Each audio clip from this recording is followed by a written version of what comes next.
Hopefully you already watched and coded successfully the first two Seawolf, Seawolf 1 and 2, and hopefully you already showed them to me. Now, if so, then you're ready to move on to Seawolf 3. Let's see here. Hopefully you already saved Seawolf 2 as Seawolf 3. And I noticed that I made a little mistake here. When I went to save Seawolf 3, I left the comment Seawolf 2. So I'm going to change that to 3, and you should too. And hopefully we are now saved as Seawolf 3. Again, the way you can do... Oh, again, if you forgot how to call up the old Seawolf, you can always call up Seawolf 2 and then save it as Seawolf 3. Click on these three bars, click on open, and oops, I don't know what that's all about. What's happening? Oh, hold on. Let's try this again. You click on these three bars, you click on open, click on my files, and then find Seawolf 2, open it up, and once it is, go ahead and save as Seawolf 3. And then make sure that the comment is updated to Seawolf 3. So what's new in this version? You know what? Let's go ahead and add a comment so that we can tell ourselves what's new in this version. I thought it might be interesting if we could make the enemy a little bit more complicated, a little bit more interesting. So let's upgrade enemy complexity or something along those lines. And one way we can do that is we can change the speed at which the enemy moves. So the way we're going to do that is we're going to add another custom property to enemy, and we're going to call it enemy.dx. And initially we're going to set enemy.dx equal to some random number. We'll set it to a random number. We'll say rand range. By the way, this is a mathematical function from Unit 8, so we're going way ahead into the future. And we'll set it for a value between 3 and 7. You'll notice that initially we actually down here, when we set the enemy's speed, when we moved the enemy, we moved it 5 units at a time, 5 pixels at a time. Here, we've decided to make a random number between 3 and 7. So it might go a little slower sometimes, and it might go a little faster sometimes. You can experiment around and try to get a range of numbers that you like best. Let's see here. What else? So now we're going to use that new enemy DX encode. And by the way, you will find this in Unit 6. In Unit 6, when you start to learn about motion, there is a discussion of something called using DX. And what we use DX for, by the way, what does it stand for? DX stands for delta or change in X. For our purposes, we can also relate it to distance, but mainly delta is a Greek letter often used to represent change.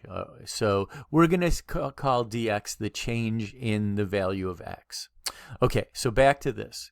So we've got this thing called enemy dx. It's .dx. It is a custom property of the enemy shape, and we will use it down here. And what we'll do is we'll make it so that when we go to move the enemy, instead of moving the enemy at plus equals 5, instead of moving it 5 pixels at a time, we will move the enemy by enemy.dx. There you go. Now, if you are able to make it to Unit 6 and you begin to write code and you're wondering what all this dx stuff is about, well, here it is. This is what dx is about. It's about making it so that the amount you move is held by a custom property. So if we want to move a shape, we've got to change the center x of the shape, or the left or the right of the shape. But if we want to know the amount we want to move the shape by, we can make that into a custom property and call it .dx. Okay, so anyways, let's go ahead and hit run. And let's get rid of this guy. And we're going to, that guy's going nice and slow. I'm going to hit run again. And this time it's going a little faster, but I'm getting pretty good at this. Now, see, that time it went slower, and so I kind of tricked myself out there. Okay, so maybe you'll be thinking to yourself, oh, Weingarten, this is no fun unless it goes fast. So, I mean, you could always make it so it goes 5 is the minimum speed and 10 is the top speed. I'm kind of curious how that goes. I'm going to hit run. Whoa, that's pretty fast. It was hard for me to catch up with. So maybe if we do that, maybe it's more difficult to get the guy. Anyways, the goal is to make it a game that's fun for you to play by yourself, and so that it's fun for your friends to play if you want to share it with them. So anyways, I'm having a lot of fun. I hope you're having fun just watching, and I hope you're excited about making these changes. Now, since we're only 5 minutes into the video, I want to add some more stuff to this program than just letting the enemy move at a varying speed. Let's see what else we could add to this. I think one of the things that we could do is we could talk about making it so that you can score points. So like right now, the way it works is the game kind of ends either when you go off screen or when you hit the enemy ship. Okay, so that's kind of the end of the game. It'd be kind of neat if another enemy came out and you had to hit it, and then another enemy came out. So let's think about how we might be able to do something like that. So I'm going to start with some code that I started a while back called restart. And by the way, I never even used this code. There's anywhere in here that I've defined the function, but nowhere in my code do I ever call that function. So let's use it now. What we're going to do is one thing we'll do is we'll reset the enemy to the position back at the left-hand side of the screen, enemy.centerx equals 0. The other thing is we will reset the position of the explosion. And we might as well turn the explosion off. So we're going to say explode.visible equals false. Okay, and then what else? We would like to let me think about this. Let's make sure that the torpedo, we already made sure that the torpedo is not visible and the enemy's not visible. Hold on, let me gather my thought. All right, there's a couple of easy things that we could do that are probably pretty smart to do. When we restart, we would like to make the enemy dot visible again. So we'll set the enemy to true, enemy visible to true. Notice down here we set it to false when the torpedo hit the enemy. So we want to turn the enemy back on after we've moved it back to the left side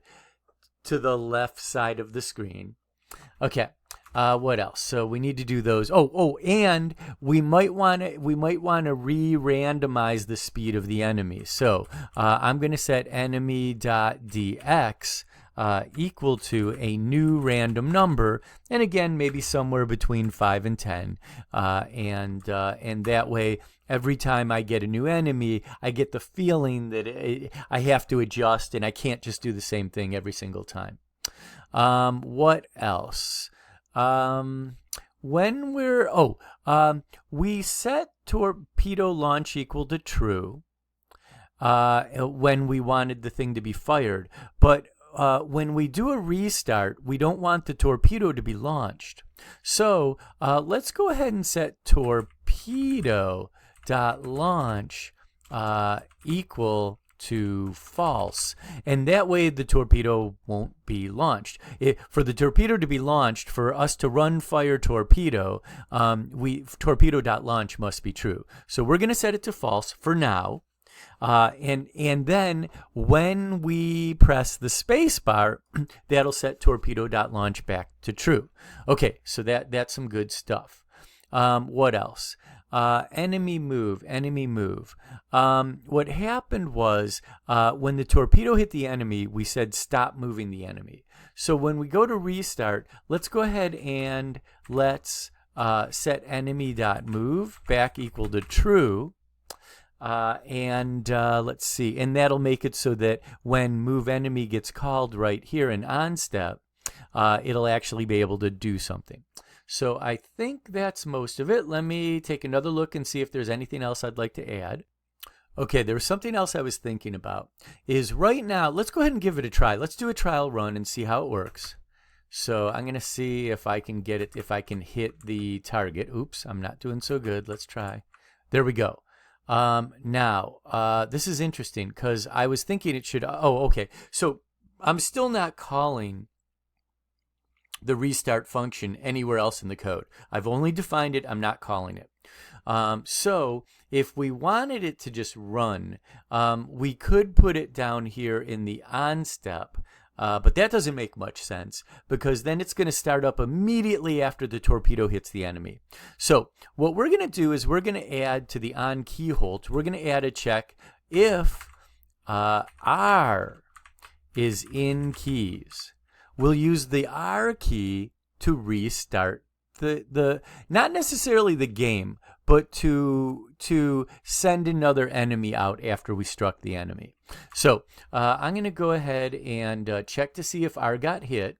And if it did, then I'm going to run the restart code. Now, there is another case where I'd like to have the restart code run. And that is if the torpedo goes off the top of the screen. Because right now I'm kind of sick of the torpedo going off. Well, watch what happens. I'm going to go ahead and hit run. And if the torpedo goes off the top of the screen, that's it. There's just nothing. So we're going to make it so that if torpedo.center y is less than or equal to 0, in other words, if it goes off the top of the screen, then we will also do a restart, just as though we hit the R key. Let's go ahead and see how these changes, what effect they have on the game. I'm going to go ahead and hit run. And whoa, that was a fast one. Let's go ahead and try another run. Okay. Ooh, that was so fast it was hard to get. Okay. Ooh, okay. So I struck the enemy, but it restarted things a little faster than I would have liked. And I think for some reason it had something to do with the torpedo going off the top. It would have been nice if the torpedo had just stopped or you know, I think one of my problems is I didn't stop the torpedo from moving. Let me check and see why that is. Okay, I was telling you that there was a reason why I wanted to check to see if enemy move was true, why I wanted to add that custom property. And here's a good reason. See, when I can start and stop enemy move, and it sort of starts and stops the gameplay. And I'm already using it to allow the enemy to move when the game starts. But I also can use it to stop the enemy from moving. Down here, when I set enemy move to false, it makes it so the enemy doesn't move anymore. I can do the same thing with the torpedo, and I need to do the same thing with the torpedo because otherwise, if I don't, when the torpedo hits the enemy, right now there's nothing stopping it from continuing on. So I'm going to go ahead and I'm going to say if enemy dot move equals equal false, then I can go ahead and set the torpedo visible to true. Let me think about this. Hold on. If it's true. If enemy dot move is true. If it's true, then the torpedo can be visible and then the torpedo can move upward. But if enemy.move is false, in other words, if the torpedo just hit the enemy, then I don't want the torpedo to keep moving. So I can just check to see if enemy move is true. If it's false, the torpedo will not keep moving. So let's try it now. I'm going to go ahead and hit run. And let's see what happens. Okay, see, that kind of stops the gameplay for a moment.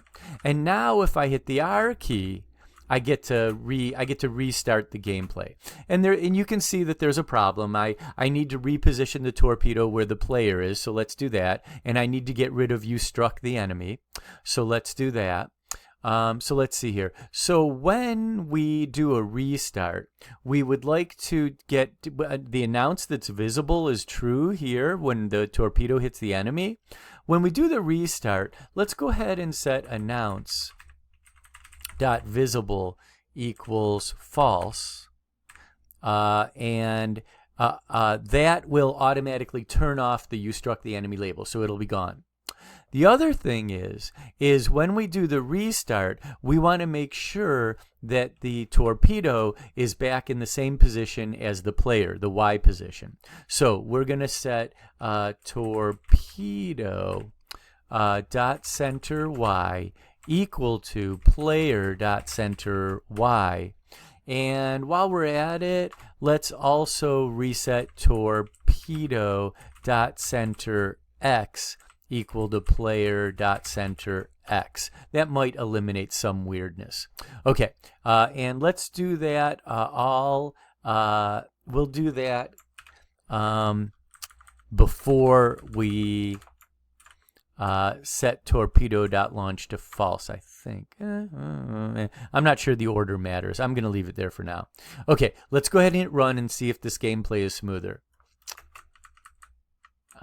Shoot.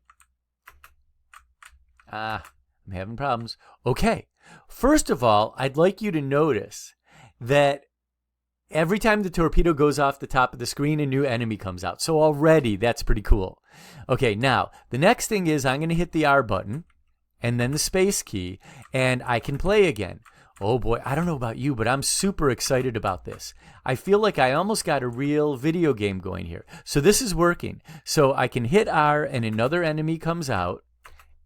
And I can hit that new enemy. Oh, and if we go off the top of the screen, another enemy comes out. But if I strike the enemy, everything stops, and I can just hit R to reset.